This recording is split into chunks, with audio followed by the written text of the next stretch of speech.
Hello friends, കുറച്ച് കോഴിക്കോടൻ sweets try ചെയ്യാൻ പോവാണ്. അൺബോക്സിംഗ് ആണ് നിങ്ങൾ കാണുന്നത്. കണ്ട എക്സൈറ്റ്മെൻ്റ് ആണ് എൻ്റെ മുഖത്ത്. ഫസ്റ്റ് എടുക്കുന്നത് അതെ, കിണ്ണത്തപ്പം. അലുവ പോലെയൊക്കെയാണ് എനിക്ക് തോന്നിയത്. പിന്നീട് കുറേ ഐറ്റംസ് ഉണ്ട്. ഓരോന്നോരോന്ന് എടുക്കുകയാണ്. കോഴിക്കോടൻ ഏതോ സ്ട്രീറ്റിൽ നിന്ന് വാങ്ങിച്ചതാണ്. അച്ചാച്ചൻ പോയപ്പോൾ വാങ്ങിച്ചുകൊണ്ട് വന്നതാണ്. ഓരോ കവറും നമുക്ക് തുറന്ന് നോക്കാം. ആദ്യമായിട്ട് എടുത്തത് കുണാഫയാണ്. നമ്മൾ ഇവിടെ കണ്ടിരിക്കുന്ന ഒരു കുണാഫ ടൈപ്പ് അല്ല.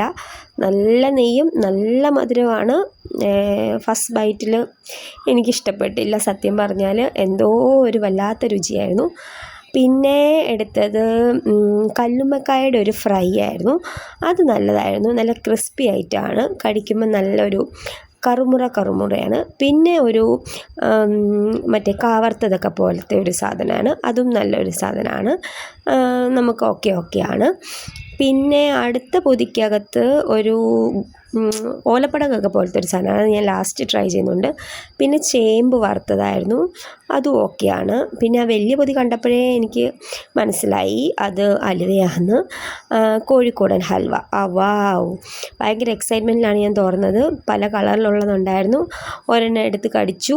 നല്ല നെയ്യും നല്ല മധുരവും മത്ത് പിടിക്കുന്ന പോലത്തെ ഒരു ടൈപ്പായിരുന്നു. അത് കഴിഞ്ഞ് പിന്നെ ഞാൻ ആ ഓലപ്പടക്കം പോലത്തെ സാധനം തുറന്നു.